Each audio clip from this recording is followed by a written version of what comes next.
కొన్ని చెక్ డ్యామ్లు కూడా మీరు పరిశీలించడానికి కూడా వెళ్ళినారు, ఏదైతే అడవి సోమనపల్లి ఇలాంటివి వెళ్ళినారు. అసలు ఏం జరుగుతుంది సార్? అసలు చెక్ డ్యామ్ల విషయంలో కావచ్చు, ప్రాజెక్టులు ఏం జరుగుతుంది ఇప్పుడు నేను చెప్పాల్సిన అవసరం లేదు. ఎఫ్ఐఆర్లలో 4 ఎఫ్ఐఆర్లు మేడిగడ్డ దగ్గర నుంచి అక్టోబర్ 21 రాత్రి పోలీస్ స్టేషన్లో ఇంజనీర్ కంప్లైంట్ ఇచ్చాడు. అక్టోబర్ 22 అది రికార్డ్ అయింది. ఎప్పుడు 2023. అప్పుడు ఇక్కడ ఎలక్షన్ షెడ్యూల్ వచ్చింది. కేసీఆర్ గారి చేతిలో లా అండ్ ఆర్డర్ లేదు, రెవెన్యూ లేదు. సో అప్పుడు ఎలక్షన్ కమిషన్ చర్యలు తీసుకోవాల్సి ఉండే. వాళ్ళు ఎన్నికలలో బిజీగా ఉండి ఆ ఎఫ్ఐఆర్ను పట్టించుకోలేదు. బట్ ఈయన ముఖ్యమంత్రి అయిన తర్వాత ఫస్ట్ చేయాల్సిన పని ఏంటంటే 500-600 కోట్లతో కట్టిన ఆ బ్లాక్, అంటే దానికి 4000 కోట్లైనా 500-600 కోట్లతో కట్టిన ఒక బ్లాక్ అది బ్లాస్ట్ అయింది. నేను అనట్లేదు, ఇంజనీర్ రాసిన రిపోర్ట్లో ఉంది. 2-3 కిలోమీటర్ల దాకా గ్రామాలలో ప్రజలకు పెద్ద శబ్దం వచ్చింది మేడిగడ్డ. అయితే అప్పుడు అనుకున్నాం ఎవరో చేసిందని అనుకున్నాం, ఇసుక మాఫియా చేయవచ్చు అని అనుకున్నాం. ఇప్పుడు చెప్తున్నా దీని వెనకాల రేవంత్ రెడ్డి ఉన్నాడని చెప్తున్నాను. ఎందుకు అంటే రేవంత్ రెడ్డి అనేవాడు ఏటీఎం కాళేశ్వరంగా మారింది కేసీఆర్కు 1,00,000 కోట్ల అవినీతి జరిగిందంటే ప్రజలు నమ్మలేదు. రేవంత్ రెడ్డి కాదు, రాహుల్ గాంధీ చెప్పినా నమ్మలేదు.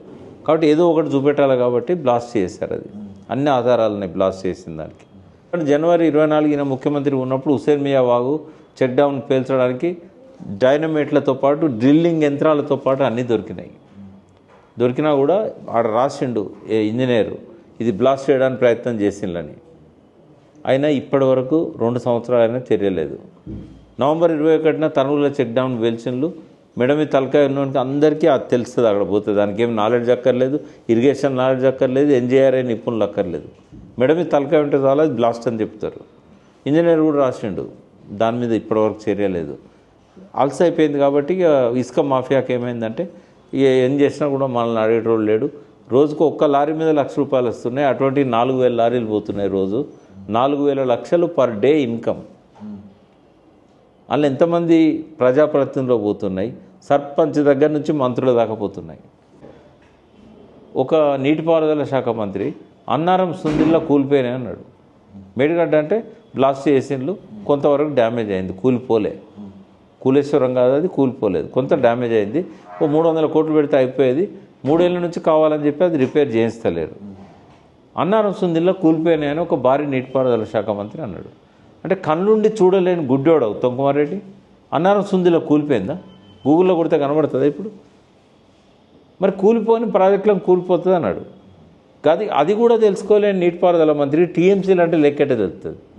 పోనీ నల్గొండ జిల్లా ఉంది కదా, నాగార్జున సార్ ఎవరి చేతిలో ఉండాలి? విభజన చట్టం ప్రకారం తెలంగాణ చేతుల్లో ఉండాలి. శ్రీశైలం ఆంధ్ర వాళ్ళ చేతుల్లో ఉండాలి. కేసీఆర్ ఎన్నడూ శ్రీశైలం మీద పోలీసులను పంపి కబ్జా చేసుకోలే. మరి రేవంత్ రెడ్డి ముఖ్యమంత్రిగా వచ్చే నాటికి వారం రోజుల ముందు, అంటే పోలింగ్ రోజు 29 నవంబర్, డిసెంబర్ 7 ఈయన అధికారంలోకి వచ్చాడు. వారం రోజుల ముందు జగన్ పోలీసులను పంపించి నాగార్జున సార్ని ఆయన కంట్రోల్లోకి తీసుకున్నాడు.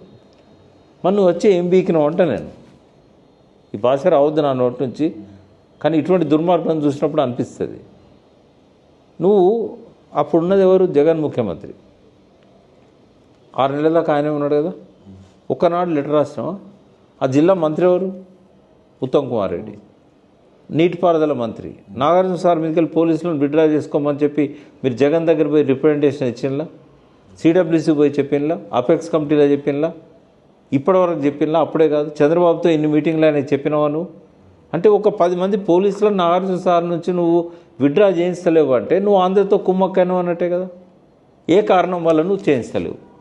ఉత్తమ్ కుమార్ రెడ్డి నల్గొండ జిల్లా బిడ్డ. నువ్వు ఏ కారణంతో నాగార్జున సార్ని చేతిలోకి తీసుకోవట్లేదు? ఒక ఇరిగేషన్ ఇంజనీరు ఆంధ్రకి ఎన్ని నీళ్ళు పోతున్నాయో అని చెప్పి ఆడ పోయి లెక్కలు తీస్తుంటే ఆయన పట్టుకుని అరెస్ట్ చేశారు. తెలంగాణ చీఫ్ ఇంజనీర్ పోయి క్షమించండి, ఇంకొక ఎవరి చేతిలో ఉండాలి? అది తెలంగాణ చేతిలో ఉండాలి. ఈయన క్షమించమని అడిగింది ఎవరిని? ఆంధ్ర ముఖ్యమంత్రిని, ఆంధ్ర ఇంజనీర్లను. అంటే ఏ స్థాయికి తీసుకొచ్చిండు తెలంగాణ? మా కడుపు మండదా? పెడతావా? పెట్టు, జైల్లో పెట్టు, పోయి కూర్చుంటా. కనీసం మనశ్శాంతి ఉంటుంది అక్కడ. ఈ దిక్కుమాలే ఫోన్లు రావు, ఏమైందని తాపతాపక అడగరు, ఆ టీవీలు కూడా చూడడానికి అవకాశం ఉండదు. సరే, ఈ ఉత్తమ్ కుమార్ రెడ్డి ఎవరైతే ఉన్నారో మొన్న మాట్లాడిన కేసీఆర్ ప్రెస్ మీట్ పైన ఏమంటున్నానంటే కొంచెం అవగాహన తెచ్చుకొని మాట్లాడాలి.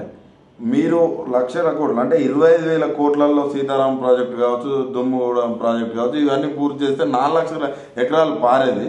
మీ వల్ల లక్షల కోట్లు వృధా అయినాయి. ఇంకా మీరు అవగాహన లేకుండా మాట్లాడుతున్నారు అనే కామెంట్స్ చేస్తున్నారు. అంటే ఎర్రగడ్డ పిచ్చోనికైనా సమానం చెప్పగలుగుతాం, కానీ ఈ కళ్ళుండి చూడలేని వాళ్ళు, చెవులుండి వినలేని వాళ్ళు, అవగాహన చేసుకోలేని అజ్ఞానులు వాళ్ళు చెప్పిన దానికి ఏం సమానం చెప్పాలి? కావాలని చేస్తున్నారు వాళ్ళు, కావాలని రాళ్ళు విసురుతున్నారు, కావాలని. రాజకీయంగానే కానీ సబ్జెక్ట్ పరంగానే అయితే అది జీరో నాలెడ్జ్. సార్ నెక్స్ట్ ఎట్లా ఉండబోతుంది?